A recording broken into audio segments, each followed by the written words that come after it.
Hi students, இன்னைக்கு நம்ம பார்க்க போகிற டாபிக் வந்துட்டு தெர்மல் ஈக்லிபிரியம். ஓகேவா? ஸோ தெர்மல் ஈக்லிபிரியம் அப்படின்னா அதுக்கு ஒரு எக்ஸாம்பிள் பார்க்கலாம். இப்போ வந்து ஒரு பீக்கர் எடுத்திருக்கோம். ஓகேவா?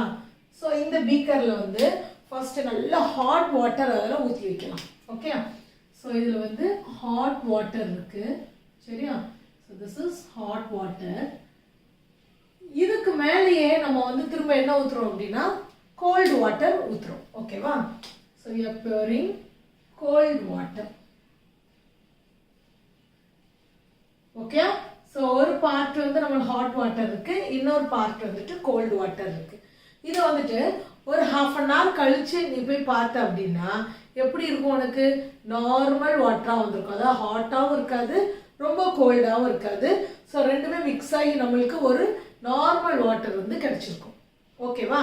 ஸோ ஏன் இந்த ப்ராசஸ், எப்படி இந்த சேஞ்சஸ் நடக்குது அப்படின்னு பார்த்தீங்கன்னா, ஸோ நம்ம ஆல்ரெடி பார்த்தது தான்.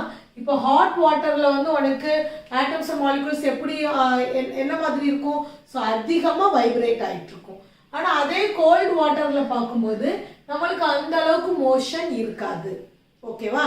ஸோ அப்போ நம்மளுக்கு அதிகமாக வைப்ரேட் ஆகும்போது அங்கேருந்து நம்மளுக்கு என்ன கிடைக்குன்னு பார்த்தோம். Due to its motion we are getting the thermal energy. Okay? So இந்த தெர்மல் எனர்ஜி என்ன பண்ணுன்னு பார்த்துருக்கோம், நம்மளுக்கு டிரான்ஸ்ஃபர் ஆகும்னு பார்த்துருக்கோம். ஓகே? ஸோ எப்படி டிரான்ஸ்ஃபர் ஆகும்? ஸோ ஒரு டெம்பரேச்சர் டிஃப்ரென்ஸ் இருந்துச்சுன்னா அந்த இடத்துல எனக்கு தெர்மல் எனர்ஜி டிரான்ஸ்ஃபர் ஆகும் இல்லையா? ஸோ இதை நம்ம ஆல்ரெடி பார்த்துருக்கோம் இல்லையா? தெர்மல் எனர்ஜி கான்செப்டில் இதை நம்ம தரவாக பார்த்துட்டோம். ஸோ இங்கே இருக்கிற இந்த தெர்மல் எனர்ஜி வந்து, ஸோ இது ரெண்டையும் கம்பேர் பண்ணும்போது, so here there is more vibration, so due to this motion it is having the more thermal energy. But here while comparing this it is having the less vibration, so due to this motion you are having the very less thermal energy. Okay? அப்ப இந்த அதிகமான thermal energy என்ன பண்ணுது? எனக்கு இங்க இருந்து இந்த இடத்துக்கு ட்ரான்ஸ்ஃபர் ஆகுது. ஓகே? சோ அப்ப எப்படி ட்ரான்ஸ்ஃபர் ஆகுது நம்ம பார்த்திருக்கோம். சோ இதுக்கு ஒரு எக்ஸாம்பிள் பார்த்தோம் இல்லையா? ஸோ இப்போ ஒரு பீக்கர் இருக்கு, ஸோ இங்கே ஒரு பீக்கர் இருக்கு. ஸோ ரெண்டுலேயும் வந்துட்டு இங்கே வந்து ஹை லெவல் ஆஃப் வாட்டர் இருக்கு. ஓகே? இங்கே வந்து லோ லெவலில் இருக்கு. ஸோ இது ரெண்டையும் நம்ம இன்டர் கனெக்ட் பண்ணணும் அப்படின்னா இங்கே இருக்கிற வாட்டர் என்ன பண்ணும்? எனக்கு இங்கே அப்படியே ஃப்ளோ ஆகும் இல்லையா? ஸோ இங்கேருந்து இங்கே ஃப்ளோ ஆகுமா இல்லை இங்கேருந்து இங்கே ஃப்ளோ ஆகுமா? ஸோ எங்கே ஹையாக இருக்கோ அங்கேருந்து நம்மளுக்கு ஃப்ளோ ஆகும். ஸோ இந்த ஃப்ளோ வந்து எவ்வளோ எது அட்டைன் பண்ணுற வரைக்கும் நடக்கும் அப்படின்னா இந்த ரெண்டு பீக்கர்லையுமே சேம் லெவல் வர்ற வரைக்கும் இந்த ஃப்ளோ ஆஃப் வாட்டர் இருக்கும். ஓகே? ஸோ அதே மாதிரி தான் இங்கேயும் இந்த எனர்ஜி ஃப்ளோ வந்து இங்கேருந்து எனக்கு இங்கே போகுது. ஓகே? ஏன்னா இங்கே தான் அதிகமான எனர்ஜி இருக்கு. ஸோ இங்கேருந்து இங்கே கோல்ட் வாட்டருக்கு டிரான்ஸ்ஃபர் ஆகுது. ஸோ இந்த ப்ராசஸ் என்னன்னு சொல்கிறோம்? Energy transfer. இந்த இடத்துல என்ன நடக்குது? எனர்ஜி டிரான்ஸ்ஃபர் நடக்குது. ஓகே? ஸோ எவ்வளோ தூரம் நடக்கும் அப்படின்னா இப்போ இங்கே வந்து ஹாட் வாட்டர்ன்றப்ப டெம்பரேச்சர் அதிகமாக இருக்கு, இங்கே கோல்ட் வாட்டர் இப்போ எக்ஸாம்பிளுக்கு இங்கே 70 டிகிரி செல்சியஸ்னு வச்சுக்கிறோம், இது 5 டிகிரி செல்சியஸ். நம்ம ஆல்ரெடி பார்த்த அதே எக்ஸாம்பிள் எடுத்துக்கலாம். ஸோ இப்போ இங்கே இவ்வளோ டிஃப்ரென்ஸ் இருக்கு. ஸோ இங்கேருந்து என்ன பண்ணிட்டு இருக்கு? எனக்கு எனர்ஜி டிரான்ஸ்ஃபர் ஆகிட்டு இருக்கு. எப்போ வரைக்கும் டிரான்ஸ்ஃபர் ஆகும்னா இந்த ரெண்டு வேல்யூவும் எனக்கு சேமா வர்ற வரைக்கும் இந்த டிரான்ஸ்ஃபர் நடக்கும். புரியுதா? ஸோ இங்க இப்போ நம்ம ஸ்டெப் பை ஸ்டெப் ஸ்லோவா இதை பார்த்தோம்னா, ஸோ இங்க இருந்து எனக்கு எனர்ஜி மூவ் ஆகுது. அப்போ இந்த ஹாட் வாட்டர்னுடைய டெம்பரேச்சர் எனக்கு என்ன ஆகுது இந்த இடத்துல? ஸோ நம்ம ஒரு ஸ்லோ ஸ்டெப்பா பார்க்கலாம்.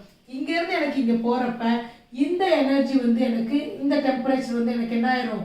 கம்மியா இருக்கும். But at the same time இங்க என்ன ஆயிருக்கும்?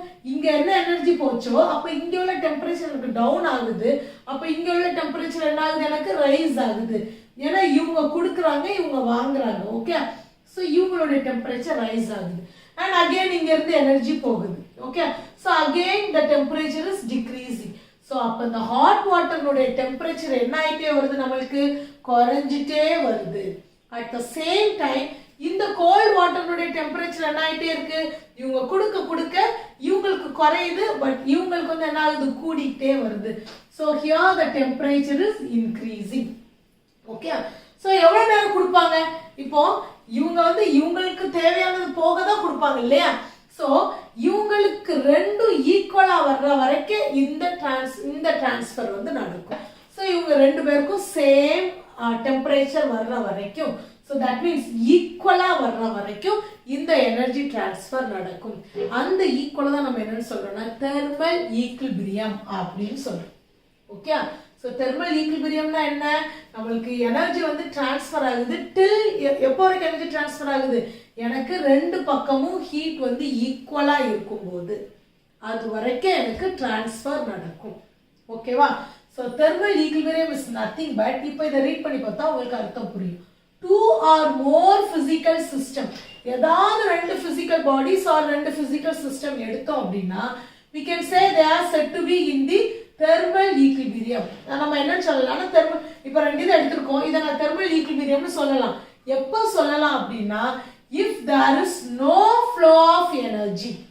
ஓகே, ஸோ கம்ப்ளீட்டா இந்த டிரான்ஸ்ஃபர் எனக்கு நடந்து முடிஞ்சிருச்சுன்னா மட்டும் தான் I can say it is a thermal equilibrium. Okay, so இப்போ நான் ரெண்டே மிக்ஸ் பண்ணிட்டு அடுத்து ஒரு 2 மினிட்ஸ்லேயே போய் நான் இதை டச் பண்ணி பார்த்தேன்னா எனக்கு நார்மல் வாட்டர் மாதிரி இருக்குமா? கிடையாது. ஏன்னா இன்னும் அங்கே எனக்கு டிரான்ஸ்ஃபர் வந்து முடியலை. Because we having very hot water, இங்கே வந்து கோல்ட் வாட்டர் வச்சுருக்கோம். ஊற்றுன உடனே இந்த ப்ராசஸ் அப்படி டக்குன்னு நடந்து முடிஞ்சிடாது. ஓகேவா? ஸோ இந்த ப்ராசஸ் எனக்கு மெதுவாக நடந்துட்டு இருக்கு. நீ அப்போ போய் அதை தொட்டு பார்த்தேன்னா எனக்கு நார்மல் வாட்டர் ஃபீலிங் வராது.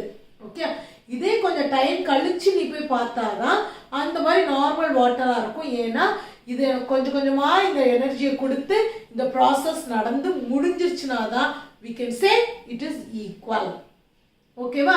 ஸோ அப்போ எந்த ஒரு ரெண்டு சிஸ்டம் எடுத்துக்கிட்டாலும் you can say it is in thermal equilibrium. எப்போ அப்படின்னா if there is no flow of energy. அங்கே ஃப்ளோ ஆஃப் எனர்ஜி இன்னும் கம்ப்ளீட் ஆகலை அப்படின்னா அப்போ உனக்கு அதை தெர்மல் ஈக்விலிபிரியம்னு சொல்ல முடியாது. இப்போ இந்த ப்ராசஸ் கொஞ்சம் கொஞ்சமாக நடந்துட்டு இருக்கு. இவங்க வந்து ஒரு 50 வந்திருக்காங்கன்னு வச்சுக்கோங்க, இவங்க வந்துட்டு ஒரு 15 வந்திருக்காங்க. இவ்வளோதான் நடந்துட்டு இருக்கு. இந்த நேரத்தில் போய் இட் இஸ் தெர்மல் ஈக்விலிபிரியம் அப்படின்னு நம்மளால சொல்ல முடியுமா? நோ, பிகாஸ் இன்னும் எனக்கு டிரான்ஸ்ஃபர் ஆகும். ஓகே, பிகாஸ் இங்கே எனக்கு 50 இருக்கு, இங்கே 15 இருக்கு. ஸோ டிஃப்ரென்ஸ் டெம்பரேச்சர் இருக்கு எனக்கு. அப்போ டெம்பரேச்சர்ல டிஃப்ரெண்ட் இருக்கும்போது கண்டிப்பாக என்ன ஆகும்? எனக்கு எனர்ஜி ஃப்ளோ நடக்கும். ஸோ அப்போ அந்த ஸ்டேட்ல போயிட்டு நான் இது தெர்மல் ஈக்விலிபிரியம்னு சொல்ல முடியாது. Okay, when I can say it is in thermal equilibrium only if there is no flow of energy. ஓகேவா? ரைட். ஸோ இந்த எனர்ஜி ஃப்ளோ வந்து எங்க இருந்து எங்க நடக்குது? from one body to another due to temperature difference. So temperature டிஃப்ரெண்ட்டாக இருந்தால் மட்டும்தான் இந்த ப்ராசஸ் நடக்கும். ரெண்டுமே ஒரே டெம்பரேச்சரில் நம்ம இருக்கு அப்படின்னா, இப்போ இந்த ரெண்டு வாட்டருமே ஒரே டெம்பரேச்சர்னா இங்கே எனக்கு எந்த எனர்ஜி டிரான்ஸ்ஃபர் நடக்காது. ஏன்னா ரெண்டு பேர்த்தையும் சேமாக இருக்கு. இதில் வந்து எந்த டிரான்ஸ்ஃபரும் நம்மளுக்கு நடக்காது. எப்போ ஹை லெவலில் ஒன்றும் இன்னொன்று லோ லெவலில் இருக்கும் அப்போதான் என்ன ஆகும்? அந்த இடத்துல எனர்ஜி டிரான்ஸ்ஃபர் நடக்கும். புரியுதா? ஓகே, ஸோ இதுதான் வந்து தெர்மல் ஈக்விலிபிரியம். ஸோ இதே வந்துட்டு சிம்பிளா வேற மாதிரி நம்ம எப்படி சொல்லலாம்? இன்னொரு மெத்தட்ல எப்படி சொல்லலாம்னா two bodies are in equilibrium. So ரெண்டு பாடி வந்து இங்க வந்து என்ன சொன்னோம்? two bodies are in equilibrium. எப்போ அப்படின்னா அங்க வந்து எனர்ஜி ஃப்ளோ இல்லை அப்படின்னு சொன்னோம். இதே நான் வேற மாதிரி எப்படி சொல்லலாம் அப்படின்னா we can say the two bodies in equilibrium. எப்போ அப்படின்னா when there is the same temperature. Meaning வந்து சேம் தான். ஓகேவா? ஸோ ஒரே டெம்பரேச்சர், ரெண்டும் ஒரே டெம்பரேச்சர்ல இருக்கு அப்படின்னா we can say it is in thermal equilibrium. Okay, ஒரே மீனிங் தான், அதை வந்து டிஃபரெண்டா கொடுத்துருக்காங்க. Okay, so two bodies in equilibrium, then we can say they will be at same temperature. so same temperature என்ன அர்த்தம்? எனர்ஜி ஃப்ளோ அந்த இடத்துல நடக்கல. ஓகே, அப்ப thermal equilibrium னா என்னன்னு புரியுதா உங்களுக்கு? so it is very easy topic. Okay, so students, உங்களுக்கு இந்த வீடியோ பிடிச்சிருந்துச்சுன்னா கண்டிப்பா subscribe பண்ணுங்க and உங்க ஃப்ரெண்ட்ஸ்க்கு ஷேர் பண்ணுங்க. thank you.